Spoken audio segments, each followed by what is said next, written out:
챕터 10 도구의 신뢰도입니다. 도구의 신뢰도 개념입니다. 측정은 추상적인 개념을 경험적 개념으로 변화하는 것을 의미하며 추상적인 개념과 경험적 자료 사이의 간격을 좁히는 것이 연구의 정확도를 높이는 것이라 할 수 있습니다. 추상적 개념과 경험적 자료 간의 차이가 나타날 수 있는데 이를 측정 오차라 합니다. 측정 오차란 연구자가 측정 도구를 사용해서 측정 대상의 속성을 측정한 결과 얻어진 측정값과 측정 대상의 속성이 갖는 참값 사이의 불일치 정도 또는 차이를 말합니다.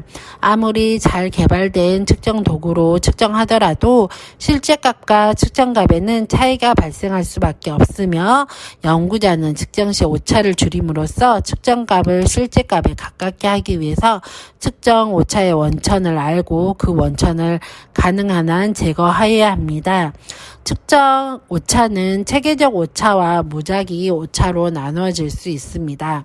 먼저 체계적 오차입니다.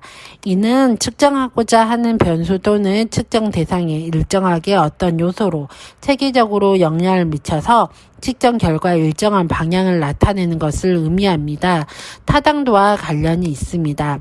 이는 사회적 소망성이라 할 수 있는데 사회적으로 바람직하거나 규범에 용납되는 방향으로 대답함으로써 남에게 호감이 가도록 하는 것입니다. 우리가 유도 질문을 했을 때 이러한 사회적 소망성이 나올 수 있습니다. 두 번째는 문학 내용인데요.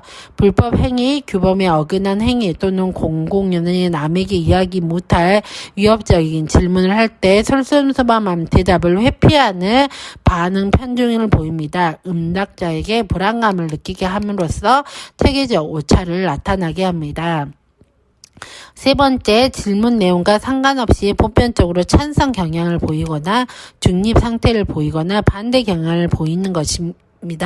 이걸 고정 반응이라 이야기하는데 일정한 유형의 설명 항목이 계속될 때 응답자가 중도값을 택하는 경향 또는 앞에 설문 항목에 응답한 값으로 동일하게 응답하는 경우를 말합니다. 이럴 경우에는 질문의 형태를 다양하게 함으로써 체계적 오차를 줄일 수 있습니다. 두 번째는 무작위 오차입니다. 무작위 오차는 우연적이고 일시적인 사정에 의해 불규칙적으로 나타나는 오차로 측정할 때마다 측정 결과값이 일관되지 않는 것을 의미합니다. 예를 들어 같은 사람, 대상, 사건에 반복하여 동등한 측정법을 일관 있게 사용하지 못했을 때 일어나는데 측정 도구가 일시적인 개인 요인에 의해 영향을 받으면 그 영향받을 정도에 따라 도구의 신뢰도가 감소할 수 있습니다. 예를 들어 학업 성취도 검사를 할 때 개인의 기분이나 정서가 학업 성취도 검사에 영향을 주어서 측정값을 증가시키거나 감소시킬 수 있다라고 이야기하고 있습니다. 어떠한 속성을 측정하기 위해서 측정 도구를 사용하는데 이러한 문제에 직면하게 되는데 그 중에 가장 큰 문제는 신뢰도와 타당도의 문제입니다. 도구의 신뢰도는 측정하고자 하는 것을 일관성 있게 측정하는가에 대한 이야기이며 도구의 타당도는 측정하고자 하는 것을 측정하였는가에 관한 이야기입니다. 따라서 신뢰도와 타당도가 높은 측정 도구를 사용하는 것이 연구의 질을 높이는 방법입니다. 다시 말해 신뢰도는 개념의 의미를 고려하지 않아도 높아질 수 있지만 타당도는 개념의 의미나 속성을 탐색하여야 합니다. 그래서 신뢰도는 일관성을 의미하며 타당도는 측정하고자 하는 것을 측정한 것을 의미합니다. 신뢰도입니다. 신뢰도는 일관성을 의미하는데 각각 다른 시점에서 측정하고자 하는 현상을 측정하는 도구의 일관성 정도로서 실험, 검사 혹은 측정 절차를 반복하였을 때 어느 정도 동일한 결과를 산출하느냐 하는 것입니다. 측정 도구가 측정하려고 하는 속성을 얼마나 실제 값에 가깝게 측정했는가를 의미합니다. 척도 측정 도구를 여러 번 동일 대상자에게 적용했을 때 동일한 결과를 나오는 것이 척도의 신뢰성이 인정되는 것입니다. 도구의 신뢰도는 시간, 장소, 대상에 따라 달라질 수 있는데 연구자가 척도를 개발하여 사용될 때는 물론 다른 사람이 개발한 척도를 사용할 때는 반드시 대상자로 하는 집단에서 신뢰도 검사를 실시해야 합니다. 다른 사람이 개발한 척도를 사용할 때는 개발 당시에 적용시켰던 대상자의 특성과 연구하려는 표본의 특성을 비교해서 일치성을 인정하여야 합니다. 세 번째, 개발 당시에 신뢰도가 높았던 척도를 선택하는 것이 현재 연구자가 사용하려는 측정 도구의 신뢰도를 재검사할 수 있는 방법이 있습니다. 신뢰도에서 첫 번째, 안정성입니다. 안정성은 도구를 반복적으로 사용했을 때 같은 결과를 얻을 수 있는 정도를 의미하는데 첫 시행과 두 번째 시행 사이에 발생하는 외생 변수에 의해 도구가 얼마나 영향을 받았는가가 검사 내 재검사법입니다. 검사 내 재검사법은 하나의 척도를 동일한 대상자에게 시간 간격을 두고 이해를 실시해서 얻은 값을 가지고 상관계수 를 계산하는데 1회에 가까울수록 신뢰도가 높다라고 이야기할 수 있으며 상관계수는 R에 해당됩니다. 검사, 재검사의 단점은 피검자에게 두 번의 검사에서 같은 척도를 사용하기 때문에 첫 번째 내용을 기억할 수 있어서 두 결과 사이의 상관성이 사실보다 높게 나타납니다. 이걸 안정성 과대평가라 이야기합니다. 두 번째, 신뢰도를 측정하는 척도가 기분, 감정상태, 불안상태 등에 관한 것이며 수시로 변할 수 있어서 도구는 안정성이 높더라도 신뢰도는 낮게 나올 수 있습니다. 세 번째, 척도 자체가 너무 길거나 지루하면 불성실하게 응답할 수 있어서 신뢰도가 낮게 나타날 수 있습니다. 두 번째, 내적 일관성입니다. 측정 도구의 동질성인데요. 신뢰도가 높은 도구는 관심이 되는 속성만을 측정하고 다른 속성은 측정을 하지 않을 가능성이 커집니다. 한 척도 내에서 각 문항 간의 평균 상관계수에 기초해서 신뢰도를 측정할 수 있습니다. 이는 반분 신뢰도 와 문항 내적 일관성 신뢰도로 나누어지는데 반분 신뢰도는 하나의 척도를 대상자 각자에게 배부하고 한번 검사한 후에 무작위, 전후 후반 또는 홀짝수에 의해 두 분반으로 나누어 신뢰 계수를 측정하는 방법입니다. 기후법은 검사 문항을 짝수와 홀수로 문항을 구분해서 반분하는 방법이고 전후법은 문항의 순서를 전후로 나누어서 단순 무작위법은 문항을 무작위로 분할해서 특정 문항 특성에 따른 반분법은 문항 난이도와 문항 변별력에 의존할 수 있습니다.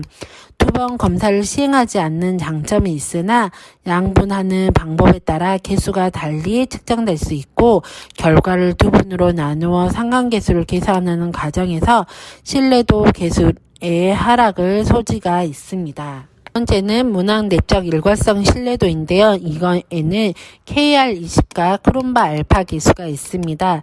KR20 신뢰도는 이분화된 문항에서만 사용되며 우리가 흔히 지식 정도를 확인하는 측정 도구 정답과 오답이 있을 때 사용되며 체크리스트와 같이 있다 없다 혹은 예 아니오로 응답하는 경우에 사용됩니다. 이 방법은 한 번 측정된 결과치에 대해 응답의 일관성이 있는지를 기반으로 상관관계를 산출하지만 KR20은 연속 변수일 때는 사용할 수 없다는 단점이 있습니다. 알파 계수 크롬바 알파 값입니다. 가장 많이 사용되는 방법으로 측정 도구의 하위 영역이 얼마나 다른지를 평가하게 되어 있는데 하위 영역의 항목이 상호 연관성이 높을수록 내적 일관성이 우수하다라고 이야기하고 있습니다. 크롬바 알파 값은 0에서 2로 나타날 수 있는데 1에 가까울수록 내적 일관성이 완전함을 의미합니다.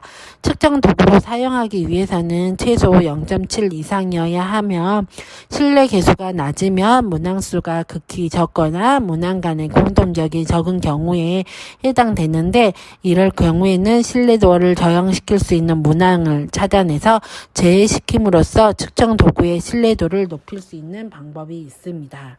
크롬바 알파값을 구하는 방법으로는 SPSS를 활용해서 크롬바 알파를 구하는 방법입니다.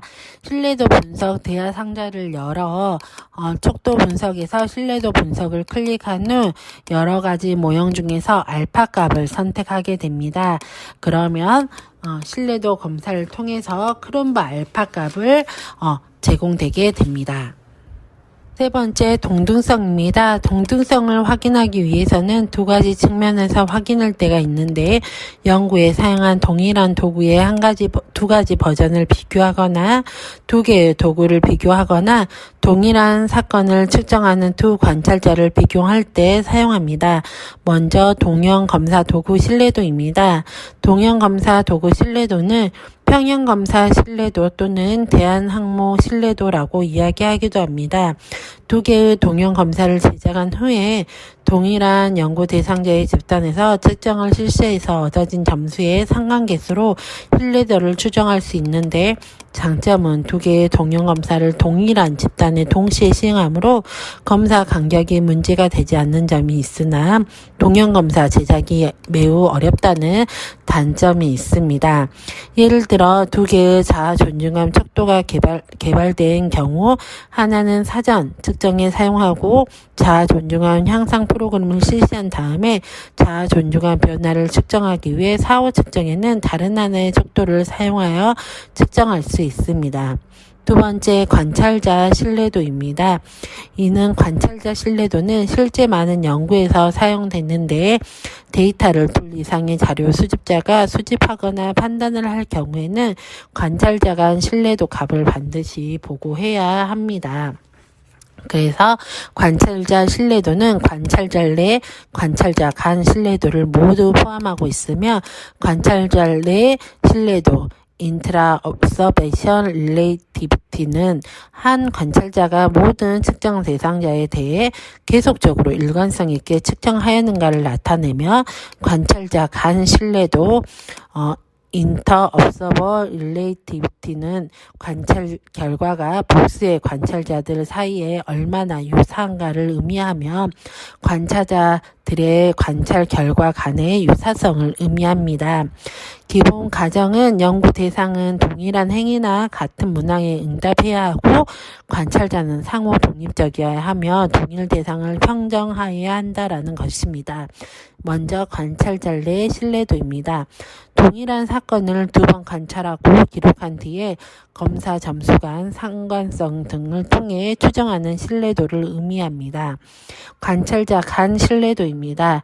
이는 2명 이상의 관찰자가 독립적으로 동일한 사건을 관찰하고 기록한 것을 의미하며, 코렌 카파 통계를 이용해서 다음과 같이 동일한 수 나누기 가능한 동의의 수의 수식으로 계산할 수 있습니다. 계산 수식은 다음과 같고요. 0.75 이상일 때 평년자 간 신뢰도가 매우 높다라고 이야기하고 있으며, 우리는 보통 0.60 이상의 범주에서 일치도가 있다라고 이야기할 수 있습니다. 우리는 이런 신뢰도를 향상할 수 있는 방안을 마련해야 되는데요. 신뢰도에 영향을 주는 요인은 문항수, 문항 난이도, 문항별, 문항 변별력, 특정 내용 등 채택 내용의 범위, 검사 시간 등이 있으며, 검사의 신뢰도를 향상하기 위해서는 첫째, 문항수를 늘리는 것을 방안할 수 있습니다. 문항수가 많으면 많을수록 측정의 신뢰도는 증가할 수 있습니다. 둘째, 문항의 모호성을 제고하는 것입니다. 응답자가 무엇을 의미하는지를 명확하게 파악하지 못하고 임의로 판단해서 잘못된 판단을 해서 잘못된 답을 할 수 있기 때문입니다. 세 번째, 응답자가 모르는 내용은 측정하지 않아야 합니다.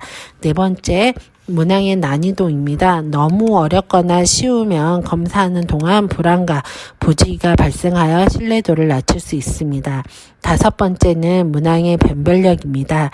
이런 것을 통해서 기존의 측정 도구에 대한 개발 당시 신뢰도와 해당 연구에서의 신뢰도를 확인하는 것이 꼭 필요하다라고 이야기하고 있습니다. 신뢰도와 타당도는 매우 밀접한 관계가 있습니다. 연구자는 신뢰도가 타당도가 모두 높은 측정 도구를 사용하고자 하지만 실제로는 다음의 경우를 확인할 수 있습니다. 높은 신뢰도와 높은 타당도는 도구가 의도한 바를 일관성 있게 측정하고 있다는 의미를 가지며 높은 신뢰도와 낮은 타당도일 때 도구로 측정하고자 하는 의도의 개념이 아닌 무엇인가 일관성 있게 측정했다는 의미이며 낮은 신뢰도와 높은 타당도는 도구가 개념은 잘 반영되어 있지만 일관성 있는 측정치를 나타내지 못했다는 의미입니다. 낮은 신뢰도와 낮은 타당도는 최악의 경우로 도구가 측정하고자 하는 개념도 측정하지 못하고 일관성 있는 결과도 나타나지 못함을 의미합니다. 따라서 신뢰도가 높다고 꼭 타당도가 높다고 볼 수는 없으나 타당도가 높으면 신뢰도는 반드시 높습니다. 이는 앞서 설명한 체계적인 오차, 무작위 오차와 연관지어 생각하면 이해가 더 빠를 거라 생각됩니다.